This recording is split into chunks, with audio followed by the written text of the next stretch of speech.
Well, the young players are making a bid for a spot on the Major League roster. We know the USS Cam Smith is on his way.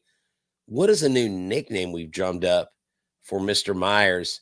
Let's take another crack at the roster on this edition of Locked On Astros. Jainel Diaz, this is Locked On Astros. Hello and welcome to Locked On Astros, your daily Astros podcast. Here are your hosts, Eric the Man Huysman and Brett H-Town Wheelhouse Chancey.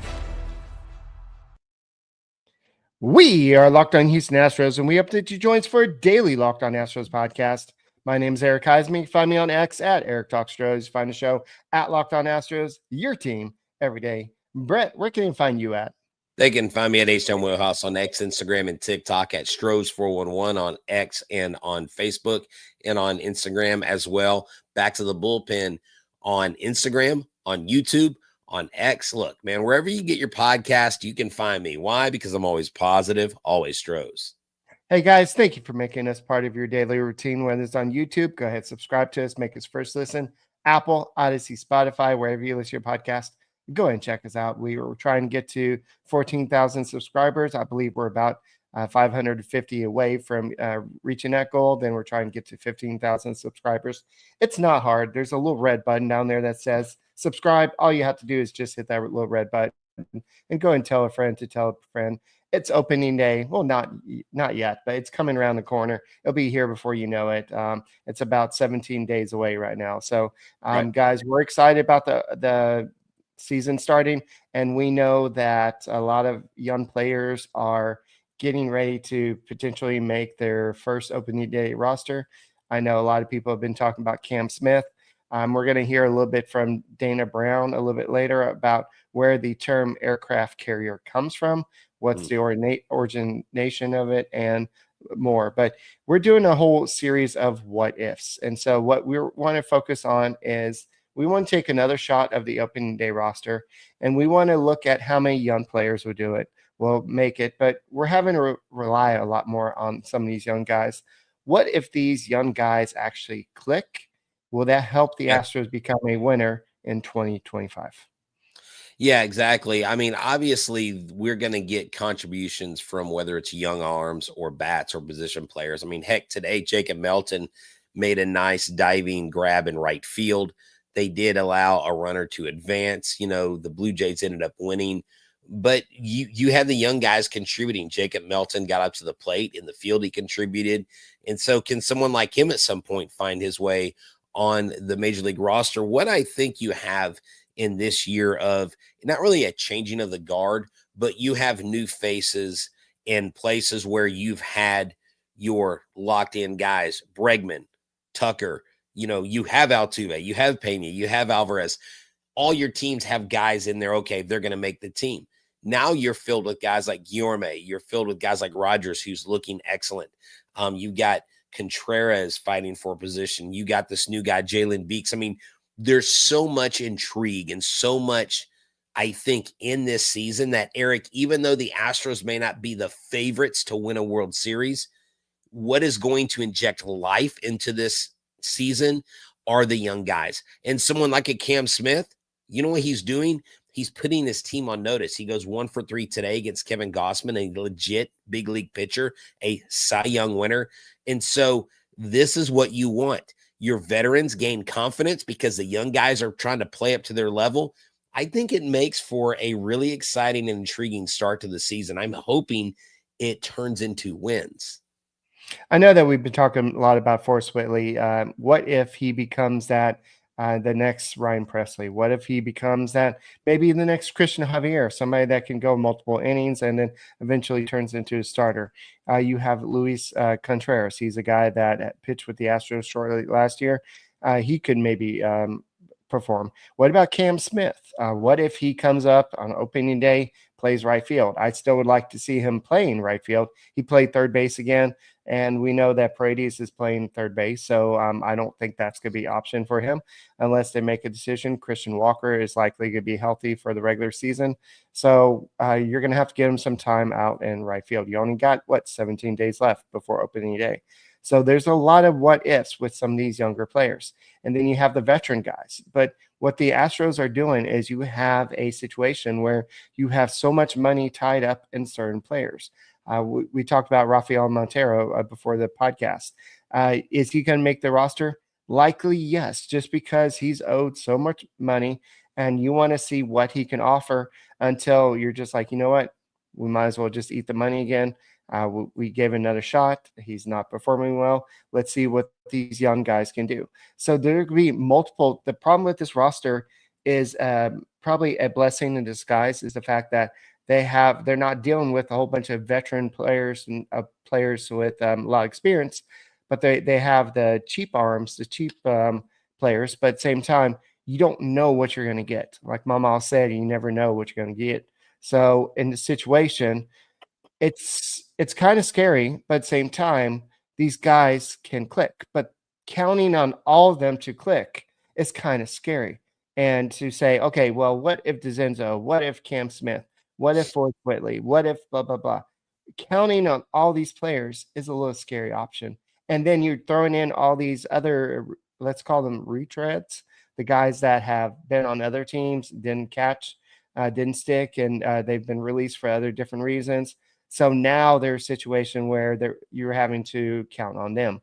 So the Astros have put themselves, because of not only winning all these years, but paying these players that we wanted to keep, Alvarez, Altuve, all this money, Montero, just kidding there, but Lance McCullers, who may be pitching at some point in April, hopefully. But you're paying all these players, and you're still paying some other players. I believe we're still paying Zach Greinke. But so you're talking about all this money that's tied up. That's why you had to deal with these young players at this point. Yeah, exactly. But we've got to kind of pump the brakes. I mean, Cam Smith, I actually was 1 for 4 today, not 1 for 3. His average, Eric, has dropped to 529, and he only has a 1.636 OPS. So, I mean, Cam Smith, I don't know. But I will be real honest here about Cam Smith, because he's only had just a little bit of time in AA. You put him in AA. The only way Cam Smith makes the roster is if he is an everyday starter. Right. You do not bring him up as a utility bench player. Right. Cam Smith, when he comes up, is playing every gosh darn day. He is not playing every third day. He's not sitting every second game. This kid is absolutely going to have to be in there every game. And I think that is why he doesn't crack the roster. I think I agree with Chandler Rome. He said, unless something catastrophic happens, which you don't want it to happen, Cam Smith doesn't break camp with the club. And it doesn't mean he hasn't earned it. It doesn't mean he hasn't turned heads. And that's what people have to understand. Like, there's a lot of people flexing this idea, well, Cam Smith will be on the roster, and if he's not, or if he is, people are like holding receipts on others, and they're doing all this stuff. And it's like, okay, that's fine. Like, I've said he's not going to break the roster for opening day, but you know what? I would love to be wrong. At the end of the day, we have to trust Astros player development and the front office and Joe Espada, and they're going to make the decision that is best for the team, not what makes us feel good as fans, not what we want, because sometimes it's not what you want, it's what you need that matters. And maybe Cam Smith doesn't need to be on the opening day roster. He's got plenty of time, people. It's not like he's 38 and going out. This kid is just getting started. Let him get there in the time that makes him the most effective, and I promise it will pay dividends. Before we take a short break here, I don't know if you saw this. This came out about an hour ago from the Houston Astros. It's another teaser about their City Connect jersey. So let's just go ahead and briefly watch this. It's just on my phone.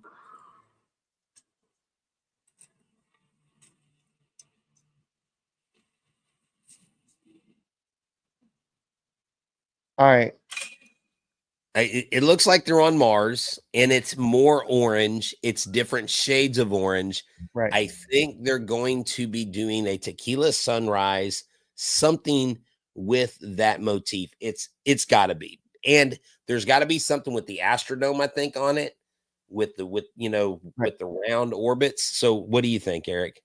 I think that the orange is definitely going to be part of it. It's got to be some type of Space City theme. I do understand that. I don't know if that's the actual jersey, the one that's been No, supposedly leaked, but no, I wouldn't mind the Space City theme because it says fuel systems initiated.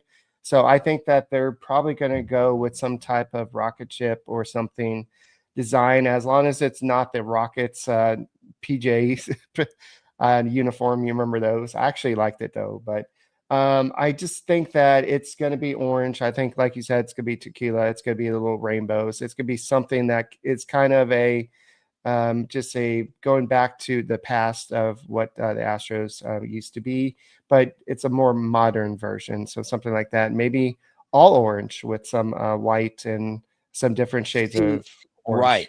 No, yeah, definitely. And that's one of the things where you're sitting there wondering, what are they going to do? But yeah, Eric, let's go ahead and talk about our friends at Supply House. We haven't talked about them in a while. Right.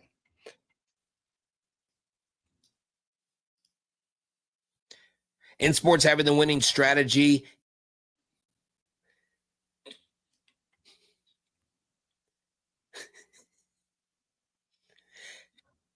get the supplies you need from the site that makes Skilled Trades Supply House their number one spot. Whether you're in plumbing, HVAC, and electrical work, Supply House is the reliable way to order products online. Their easy-to-use website is packed full with resources, the latest product info to help you get the job done right. Plus, with a complete inventory of over 200,000 parts from 400 plus top brands, you'll find exactly what you need delivered fast from coast to coast. My father's a retired master electrician, but he has checked out Supply House, and he said he could have used this when he was in full business. He may actually go there because he still does the jobs. Thousands of skilled professionals are already taking advantage. Now it's your turn. Join the Trade Master program today at supplyhouse.com/TM and start ordering plumbing, HVAC, electrical, and electrical supplies with just a few clicks. Get that extra edge to what the pros get and use the promo code SH5 for 5% off your first order. That's supplyhouse.com. Hey guys, thank you for making Locked On Astros podcast your first listen every day. Whether it's on YouTube, go ahead and subscribe to us, make us first listen. Apple, Odyssey, Spotify, wherever you listen to your podcast, go ahead and check us out. So, Brett, I know we're talking about a lot of young players. I know Chas McCormick has not really been performing, but before we talk about Alvarez, I do want to talk a little bit about Jake Myers. I know a lot of players, a lot of fans say this guy's washed up. He doesn't have an arm. He's never going to do anything. I know we've had to defend him a little bit. He's probably going to play as the outfield general, especially if, let's just say, hypothetically, Cam Smith is in right field. He has not played a lot of right field. Then you have Jose Altuve in left field. He's going to be basically the general telling them where to go, where to line up, and everything like that. Right. So Jake Myers is going to be very valuable. But maybe Jake from Rake Farm is not a good nickname for him. So with him powering up the spring training, what about Jake Powers? Would maybe a flashback to Austin Powers, Jake Powers? Oh, behave. Groovy, baby, groovy. Yes, that would be great. Jake Powers, and have like a picture with him with like a really with his hair without the helmet. Maybe an extra wig under that helmet. Why does that bug you so much? Because nobody else in the league loses their helmet. He's literally the only cat in the league that can't keep his How head old are on. you? He's the only cat in the league that can't keep his hat on. It's crazy. It's madness. It makes no freaking sense. Today, he almost lost his helmet, and I almost lost it. I was like, surely his helmet's going to stay on. Nope, it almost fell off today. I guess it's spring training for the helmet. The helmet's not in full training. The helmet will fly off when the season starts. But Eric, I think that's a great Jake Powers. I like that. We're going to have to coin that term. Make sure you trademark that. You know who else went deep today was Cesar Salazar. So, I mean, actually yesterday, Where did I go? Anyway, Saturday. sorry. I'm sitting here You went looking at deep the box Saturday. score. I am distracting myself. My bad. I was looking at the box score as I was talking. Samuel Salazar was 2 for 3. I was trying to think ahead, but yeah, I like that. Jake Powers, groovy baby. Yeah, like we need like when he hits a home run, we need the Mike Myers thing on the jumbotron. Wouldn't that be great? That would be awesome. He does need a chin strap. He does. He needs a chin strap. That'll Well, he does have. I know it's a small sample size. Spring training, you can't really look too much into no, it, right, but right, he right. is batting 300 with a 933 OPS. But if you're looking for somebody that basically Espada said, look, we need to not take you out late in games, so you gotta hit. If you don't hit, you ain't gonna play. So it's a situation where any performance from Myers will be good. But unfortunately, I know that Espada has been defending him, but Whitcomb made another error. This time it wasn't at third base, but he made his second error of the season. I know that Espada went to great lengths to anytime he's asked about the 4-error game, he defends him and says, no, this guy's got great defense.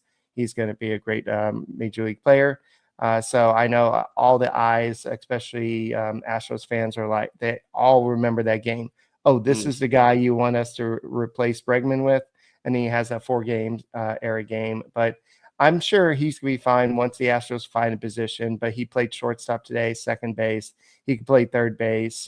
So he's kind of that super utility guy in the making. So he just needs to kind of work on his defense. But the Astros have a whole bunch of those type guys, and hopefully Smith can become that. But they still keep on playing him at third base, and I don't know why. But Brett, Well, one thing I want to ask you after you say yeah. what you're going to say is Espada. He still continues to want to bat, I think, Alvarez second. What if opening day, Alvarez is batting second? Well, I mean, then what the skipper says goes, and we trust it and we cheer for Alvarez. I mean, that's the easy answer, right?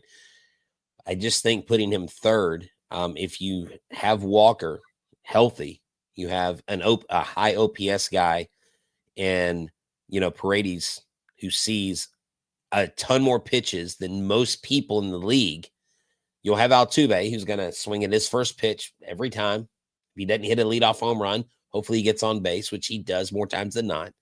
And then Paredes gets up and sees 8, 9, 10 pitches. Not only now is the pitcher scuffling, looking for things to do, not in a groove. And of course, ideally, that's what would happen. It's not going to happen every time.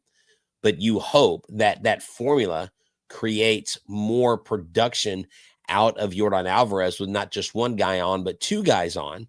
Okay. And then behind him, if Yordan just gets a double, well, then Christian Walker brings him in. You see what I'm saying? I don't see why, we want Yordan to get all these at bats. Okay. Well, second or third, really? I mean, is there really that big of a difference?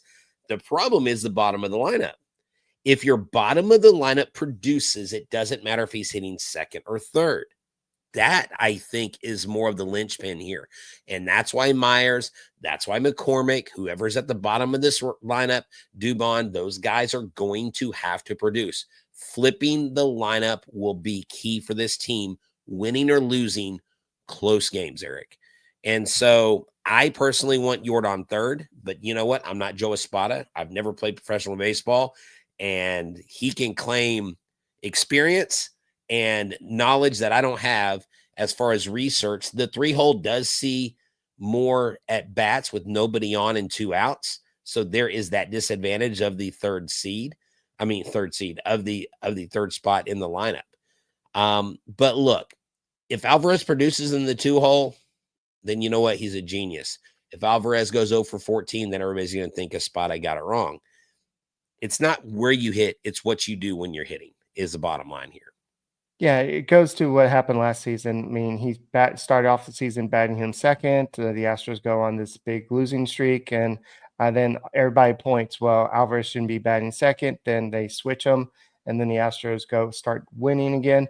But did it really have to do with where he bat? I know that if you ask Alvarez, he doesn't really care where he bats as long as he knows where he's going to be bat, and there's some type of consistency about it. And so I think that they're going to work this out. They're going to talk about it, and before spring training, Alvarez will have a good idea where he's going to sit. And I think the top 5 will all be aligned, and everybody will know where they are.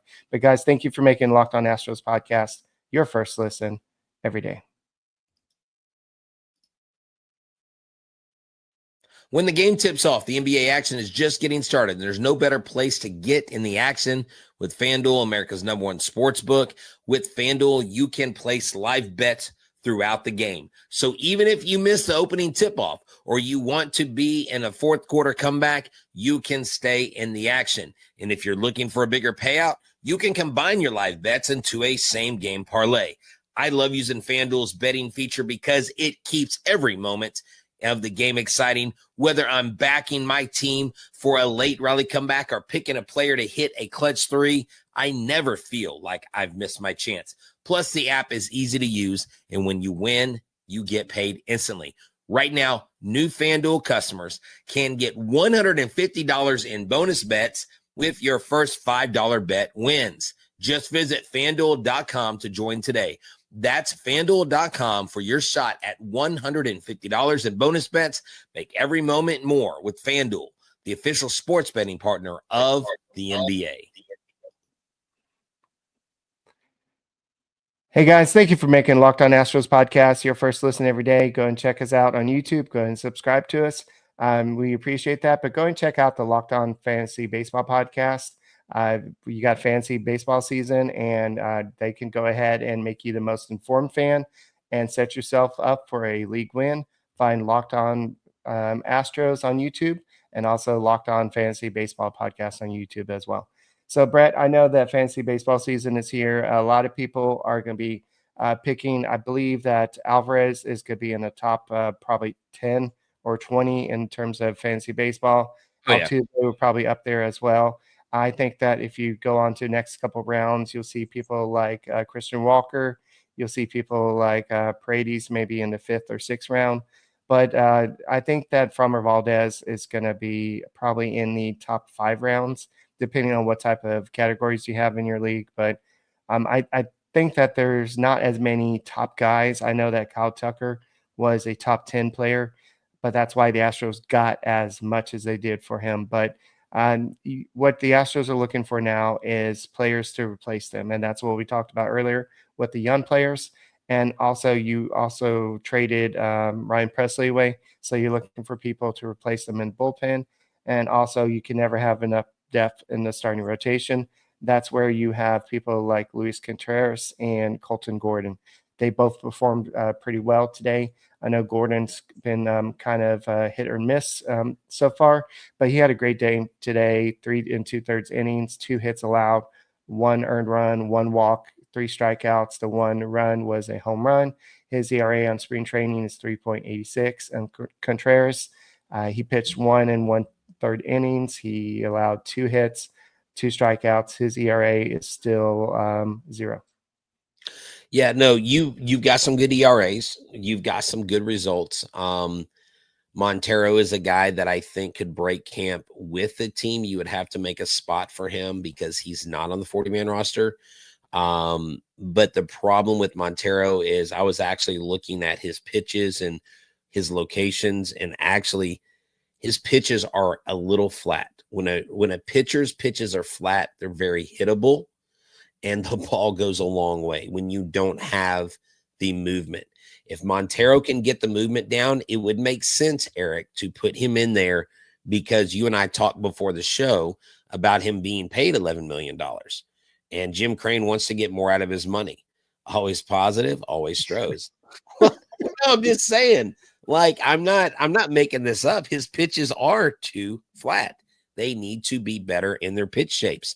Now, you've got, I was talking to my friend Mark White today, and we were bantering back and forth about who's going to make it. And I think there's really 2 spots up for grabs in the bullpen between Van Wy, Contreras, Souza, and Montero. I think those are guys that are vying for positions. I think Van Wy has made an amazing case for the job, but he still has a ton of options. So I wouldn't feel like he has to make it, but Contreras has been phenomenal. It's really hard to ignore him. And so what they have to look at is, who do they have on the roster?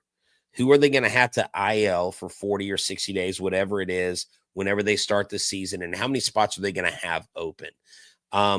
Because I don't think I think they go with, only 2 catchers. Cesar Salazar, I guess why I was thinking about him earlier, is this guy, like Eric, he just produces. Like he just comes up. He's dependable. He is the best third catcher, I think, in the league. I don't know of any. Of course, I haven't taken a deep dive into everybody's third option at catcher, but I'm pretty sure there's not a lot of teams in Major League Baseball that have a backup catcher like we have here behind Diaz. On top of that, we have Cesar Salazar. You see what I'm saying? So It's going to be fun and interesting to see who makes it out of camp, where they go. I think a lot of these guys we're talking about end up in AAA. I think Gusto is the odd man out, because I think you have I think Wisniewski makes it. I think you and I have talked about Whitley. Whitley makes it for sure. Beeks can be a guy that you can put him in the minor leagues in AAA and bring him up later, but Jalen Beeks stays with this team. But the relief pitching, the bullpen's going to be, it's going to be interesting to see who makes it. And Eric, I don't think pitching is going to be our problem. I just think it's going to be a few guys not producing in the lineup offensively, and I think the rest will take care of itself. Well, I think what the Astros have is they have a lot of depth at the minor league level. So you talk about Van Wy, Contreras, Hernandez, Souza, they all have minor league options. So if they do not make the team on opening day, you can go ahead and send them down. So you See, most of I think Hernandez gets DFA'd, if I'm being honest. Okay. I think he gets DFA'd. Now they could pick him back up, but he hasn't been great this spring training, and I think he may be the odd man that's really out, if you know what I'm saying. So I think he gets DFA'd. I think Dubin will end up on like a 15-day IL. They want to keep him up there because there's a lot of promise for him, and like I said earlier, Whitley definitely makes this 26-man. All right, so you got some players that may be on the 60-day IL. You already have players like, I believe you can put Christian Javier or JP France on the 60-day IL. That will clear a spot on the 40-man roster. You could potentially, depending on how long Lance McCullers is out, if he's going to come back in April, then you can't put him on the 60-day IL. If you can put what's going on with Luis Garcia, if they think that he's going to be back within a month or so, they can't put him on the 60-day IL.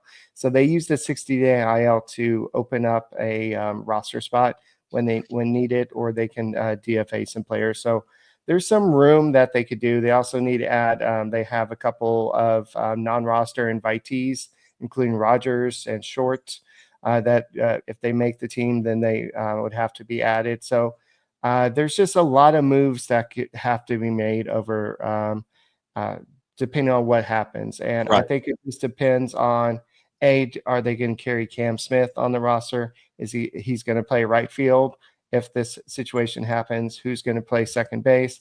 Is it Dubon or is it somebody else? Is it platoon? I think the Astros have a lot to decide over the next 17 days. And this is going to be a battle that we're not used to seeing at the Astros camp, because typically you have, we know exactly who's playing second base. We know exactly who's really playing this outfield spot. Right. And like everything's up for grabs. And speaking of being up for grabs, Brett, you have a giveaway to do, right? Yeah, definitely, man. The bobblehead, I'm sitting here looking for it next to my side. Here it is. This is the bobblehead we'll be giving away. And I'm going to pull up my screen and share my screen with y'all. And we're going to go and grab the wheel I have. I have this wheel. It's not a wheel of cheese, although that would be cool. I've always wanted to buy a wheel of cheese. Okay, Eric, can you see that? Yes. Okay, good deal. Where is my wheel of random names? All right. These are all 29 names that were Well, listed. I see yearbook story. I don't see. Okay, you cannot see this. No, I see yearbook story. Okay, hold on. That's Let your me see. email. Be careful. Yeah, I know. Okay, hold up. How's my email still showing up? Hold up. Let's I do this. removed it so Oh, people I don't see see what it. it is. Okay. Is that gone now? Yes. Okay. Let me you know what? This might take a second, folks. It's all good. Here we go. Where's my wheel? Okay, entire screen. There we go. Wheel of Wheelhouse. Wheel of Wheelhouse. That's right. Okay. Now, can you see this wheel all by itself? Yes. Okay. So these are 29 names that were I just checked it. Everybody that's on there. If you say you're on there and you're not on this list, you're not on there. So here you go. It's going to be one spin, one win. That's it. We're not going to do 7 or 8 or 9. Here we go. Drum roll, please. Let's see who wins. And the winner is E-Mun 2145. I will take a screenshot of that. And you are the winner, sir or ma'am. I don't know. But there you go, everybody. You saw the winner. Thank y'all for tuning in. That was the most awkward giveaway in the world. But there you go. Aaron, it was just a yearbook picture up on here. Well, Aaron goes, let's go. Oh, Aaron did win. No way. Aaron was here and asking about it. Are you serious? All right, Aaron. Now, what even is that? It's this, the season ticket bobblehead. So, Aaron, you got to meet up with me, bro, because I am not shipping this bad boy unless you want to pay for the shipping. But we need to do a meetup. Reach out to me on Instagram or X, and we will meet up. Aaron's like, oh my God, this is great, man. I love when people react like this. Look, we're going to have more giveaways like this. Oh, and I haven't gotten the code yet, but this week I'll be getting a QR code from the Astros for people to purchase tickets for the May 24th game versus the Mariners.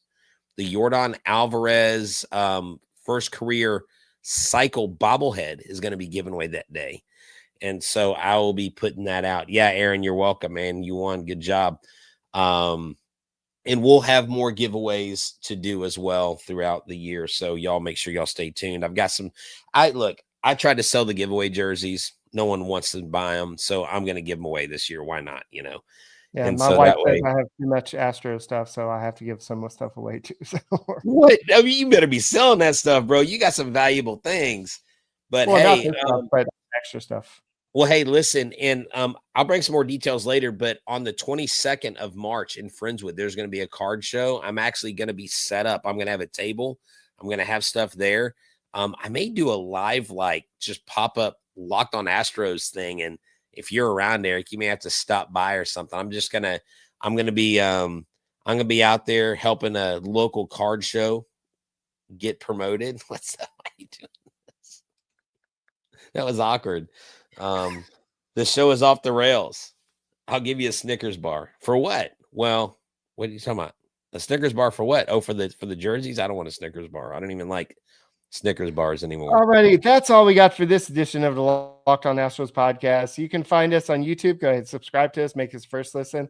Apple, Odyssey, Spotify, wherever you listen to your podcast. Go ahead and make us your first listen and send Brett a Snickers bar because he's not himself when he's hungry. All right, we'll see you later. And I ate tonight. Go Stros. But I had dinner. It was good, by the way. It was deer meat burgers with bacon. Deer meat, Eric.